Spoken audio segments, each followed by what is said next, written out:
prepared yet. You need to try and pick off the units as... Look at the shields on the mark. Oh my god, the ball is gonna take him.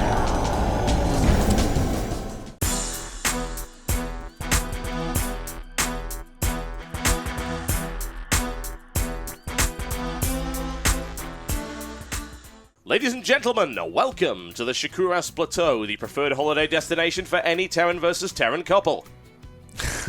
Indeed. They love this location.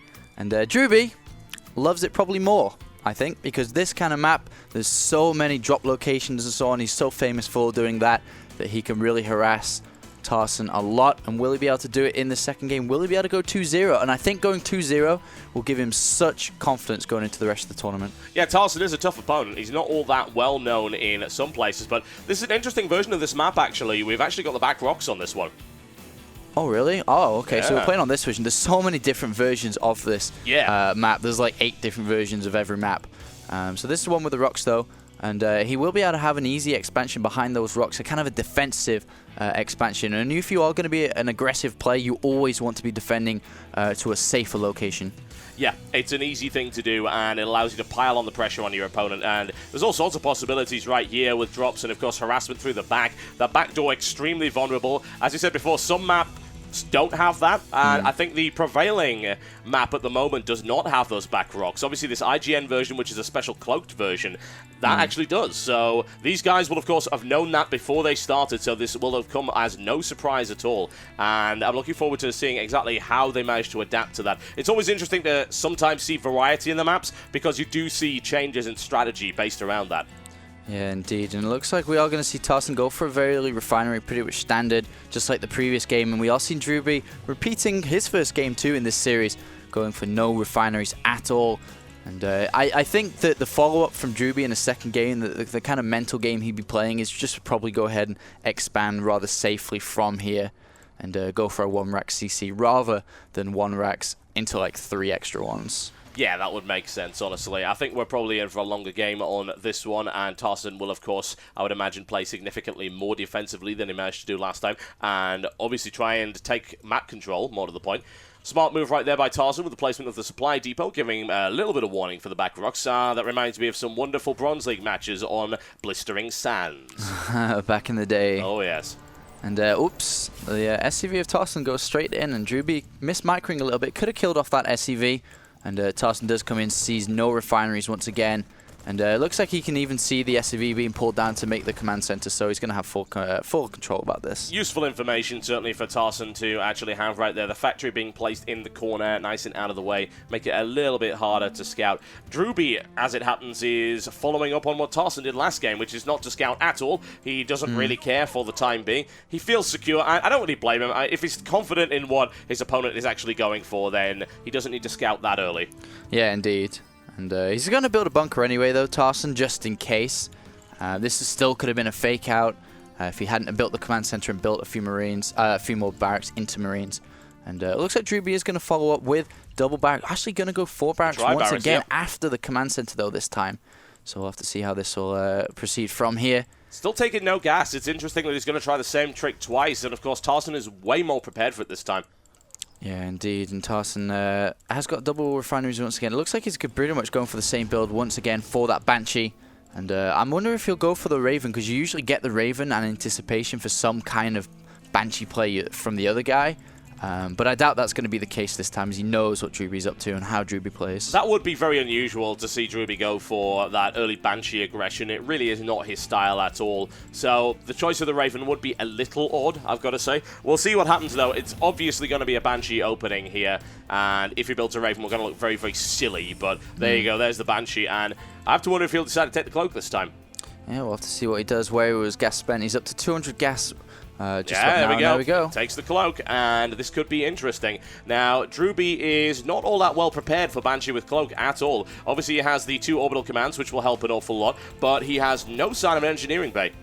Yeah, well, if we're thinking about the last game, how Drewbie played, because normally I don't really watch Drewbie that much, being on the North American server and myself being from Europe, but the last game he actually got the engineering bay quite fast. So we'll have to see if he does it at the time. And a nice scan, and it looks like he kind of knows that Banshees are coming simply because he scanned no tech labs, and he also sees double gas, from the refinery, so he must think something. All right, where's your gas? It has to be in Starport, it has to be Banshees. And immediate reaction from Drewbie, gets down that engineering bay immediately. Smart play, certainly. And it's more about, it's not what he saw, it's what he didn't see that really helped him out there. Simply because, as you said, this actually will happen in ladder games an awful lot. No matter, maybe a sort of Gold League onwards, people will start to realize, well, I see a factory with no add-ons and a barracks with no add-ons. Now, at this stage of the game, that would indicate that you've probably got something else that's taking up all that gas. And in comes the Banshee on the natural of Drewbie, kills a few Marines. And we'll back off after a few more hits there. But Cloak is just about to be done. And needs to try and stop that turret. That would be really good. He really needs to bring that down right now. And Drewbie with a good interception right there, preventing it. And that's going to shut the Banshee harassment down on the natural quite badly. I have to say, though, he has forced 4 missile turrets from Drewbie. Actually, 5, I think, in total. So that's a very significant investment early on. And a smart play by Tarson. He's not actually following it up with anything else. He's got 2 Banshees, and that's it. Yeah, I mean, he's got map control too now, because Drewbie can't move out at all until he gets a lot more units here. And he can start to pick off units and supply depots. Anything loose around the map can easily get picked off by these Banshees. So really nice opening from Tarson. Behind it, he's just going to go ahead and expand. So solid opening. Smart play. Very, very smart. Overcommitting, I think, to that strategy would have been absolute folly. And Drewbie really did go massive overkill, I think, on the amount of missile turrets he had. A Banshee, regardless of the number of missile turrets, managed to slip into the base. Picks off a Marine for free. He can actually delay the building of the factory, which is pretty awesome. That's not bad at all from Tarson. He's doing incredibly well here. Yeah, indeed, he stops, as you said, the factory production. He's got to be careful, though. Does lose the Banshee, Ouch. But did pick off a few SCVs. Stop the factory production, which means the tech lab's going to be late on that. It means the siege mode's going to be late. The siege tanks are going to be late. And we'll give Tarson, 1 or 2 siege tank advantage. And that can be crucial in a TVT ground war when you're dealing purely with tanks. It really does come down to 2 things, numbers and positioning. And Tarson is great at both. If you've seen any of Tarson's legendary holds, then you know exactly how good he is with the positioning and picking the place to fight on the map. Though I don't really think that Tarson's done enough damage to warrant these Banshees being made. If we look at the unit tab, we have 43 SCVs now versus 32. Which is a big lead already. For this stage of the game, we're only at like pre-10 minutes. So that's a big lead already. He's got to be careful not to lose this Banshee either. Down it goes. Yeah, and that is unfortunate there. Tarson missmicroing as far as I'm concerned. A nice catch there by Drewbie. And you are actually right there. And even with the amount of missile turrets that were forced, he's still got such an SCV advantage that building those 2 Banshees, it's debatable, really. No doubt there'll be theory crafting on the forums after this about this, but it's very difficult to tell whether or not it's worthwhile. We've got an armory on the way up for Drewbie as well, which is interesting considering that he's only just started +1 infantry weapon. Yeah. And I think Tarson needs to push soon before the medivacs come out and before Drewbie can get into that comfort zone of the Drewbie drops going all across the map. And yeah, we are going to see Tarson push out now. Just as Stim is about finished, he is going to go a little bit earlier because of the timing of these medivacs. And there is going to be a small encounter in the middle of the map, though, but Siege Tank's definitely going to edge that fight. Yeah, I don't really think that Drewbie's going to have much of a chance there, and he doesn't seem to believe that either. I hardly blame him. We've got Tarson rolling forward, SCV support as well. That is a force that, right now, Drewbie is incapable of standing up to outside of his own base. Yeah, he could very well get contained here. He has no Vikings, no tanks, nothing, only Marines. And he's pulling a lot of SCVs to help deal with this. Yeah, he really is going for that one. And, of course, he'll absorb most of the early tank shelling on those SCVs. Looks to try and clean them up. He's doing a good job of doing so. He grabs 1, he grabs 2. He looks for another. His force is starting to peter out, but it looks like he may be able to push this one back. Nice play there by Drewbie. And, of course, sacrificing a lot of SCVs, but he did have the lead in the first place. Yeah, I mean, the economy's been equalized now. And that was really good fight for Tarson. Killed so many SCVs, and that's the problem with this kind of style that Drewbie gets out. Before you get medivacs, before you can start harassing, you're going to take a lot of hits from early tank pushes like that. And that's really great for Tarson. And now he's back in the game. He's getting his 3rd base up and running, and soon we'll be able to take the lead in the economy for the first time this game. In the meantime, however, you know it, folks. This is his trademark style. The drops are finally coming in here from Drewbie. We've got a force of 12 Marines rolling out right now, and it's actually a bit of a timing drop because he's going to time this with +1 and possibly +1 again on the armor as well. So this is going to be quite dangerous. Tarson has not got that at all. In fact, I think he's only just started his engineering bay. An interception moving in. Tarson with a patrolling Viking. However, a cleanup should be pretty damn viable right here. There's the stim. Down goes the Viking. The medivacs stay up, and here's big damage coming in right now from Drewbie. Charging towards that economic economic line. Wants to devastate it, and he's doing a good job of doing just that. Slicing his way through there with that +1 weapons upgrade. And while no doubt Tarson will be able to clean this up eventually, the losses are significant, and of course he has denied mining. And Tarson now sitting on 44 SCVs to 55 in favor of Drewbie. I didn't like that play by Tarson at all because he's got control of the Zernoga Tower in the middle of the map. You know if units are going to come from the middle, so why do you have units on the natural? You should always have patrol units in the back of your base expecting, especially because you know Drewbie's style. He's going to be trying to drop you as much as possible. And once again, Drewbie has edged it into his favor. 110 food versus 96. A drop possible on the left-hand side here for Tarson. And that was meant to kind of counter a third base, but there's third base is not there.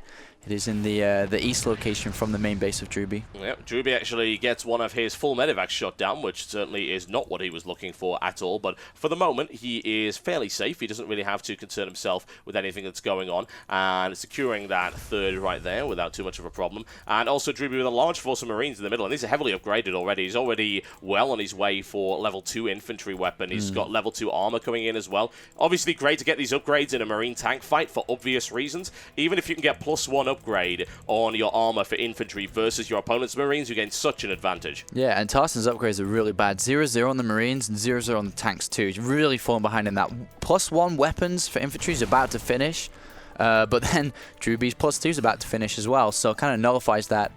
And Drewbie's Marine spread is excellent. That's how he actually won that first engagement in the middle of the map. Obviously SCV's helping, but the Marine spread really, really important. Yes, indeed. Tarson rolling out right now. He does have a very significant siege tank advantage. However, Drewbie is sitting on 61 Marines, and by the time these hit, it's going to be at least +2 on the weapon, if not the armor. An initial inconclusive engagement right there as the Vikings try to shell those medevacs. There come the tank shells, and honestly, he's going to be very, very careful here. And Drewbie supply blocked badly at the moment, but he will be able to reinforce units as these die. Late stim, really bad control by Drewbie. And not good at all. Tarson edging forward, 134 supply versus 122 now.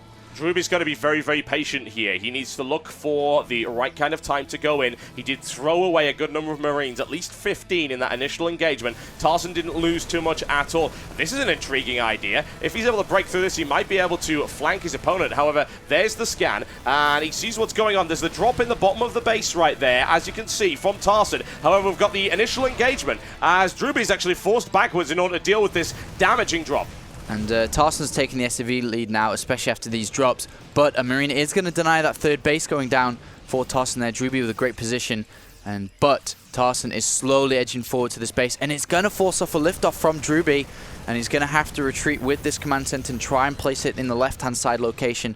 Really nice play from Tarson. That's not ideal for Drewbie at all. And now the SCV lead is actually in favor of Tarson once again. Big fire coming on that orbital command. However, without the upgrades, he's not going to be able to do too much to it. And he continues to push forward, looks for it. And in the meantime, he's actually been flanked. Drewbie is moving forward as rapidly as possible. And we could be entering a base trade scenario right here that, as far as I'm concerned, is in favor of Drewbie.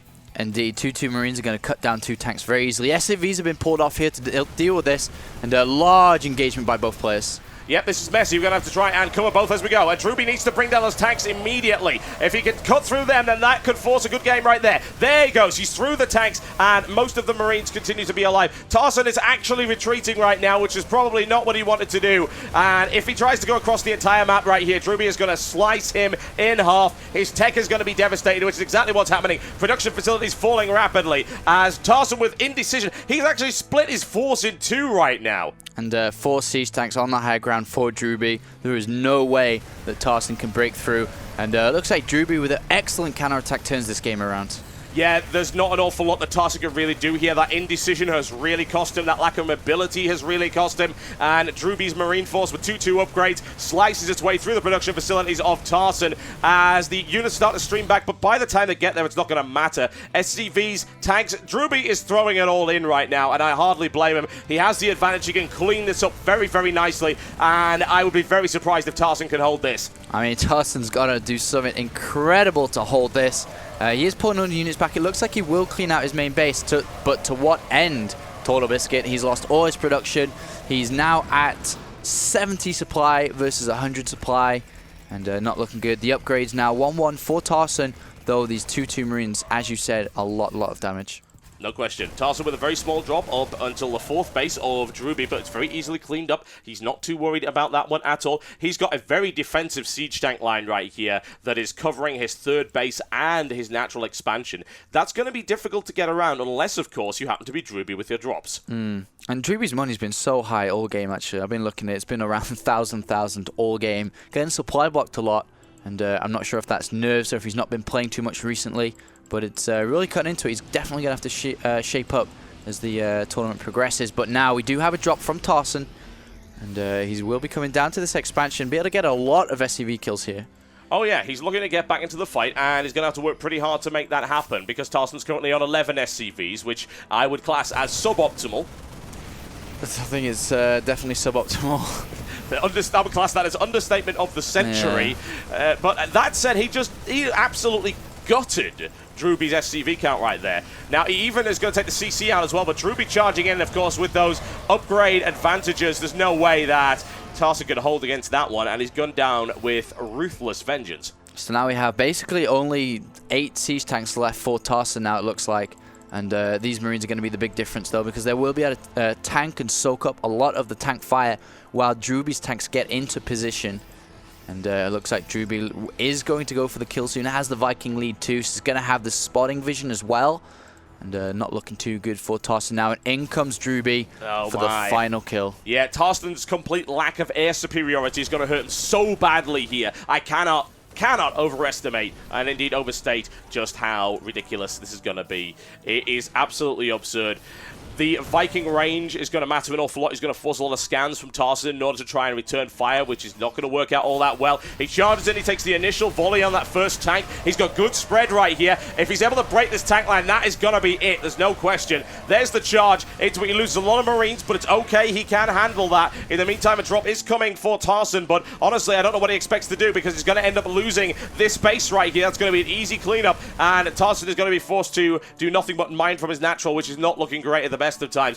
More harassment right here, and Tarson might even actually take this base away from Drewbie. There's no real push right there. He throws in his SCVs in order to try and clean that one up. Over to command on 300 and falling rapidly, but it looks like Drewbie's going to be able to clean it up with the SCVs alone, heroically standing against that. That orbital command holds!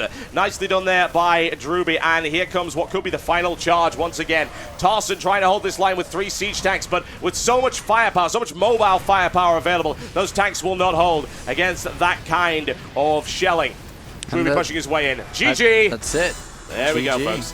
GG, ladies and gentlemen. And that's a 2-0 win for the one and only Drewbie. And that's surprising for me. I would have not come into this game and said, all right, Drewbie 2-0. Maybe because I'm slightly biased, because I don't really know Drewbie that well. I haven't really casted any games before, never played against him. So maybe that was bad of me to do so. And I would have thought Tarson would have taken that game 2-0, but proven wrong. There you go, folks. Always nice to be proven wrong in that regard, I think. Always nice to see a surprising and trademark bit of aggression there from Drewbie, and he is still competitive, folks. He can duke it out with the best of them. Good play there by Drewbie. Congratulations. 2-0 in his best of 3 series. You're watching the IGN Pro League Season 2. My name is Total Biscuits. Joined by D Apollo. Yes, and we will no doubt see you shortly for yet more StarCraft action.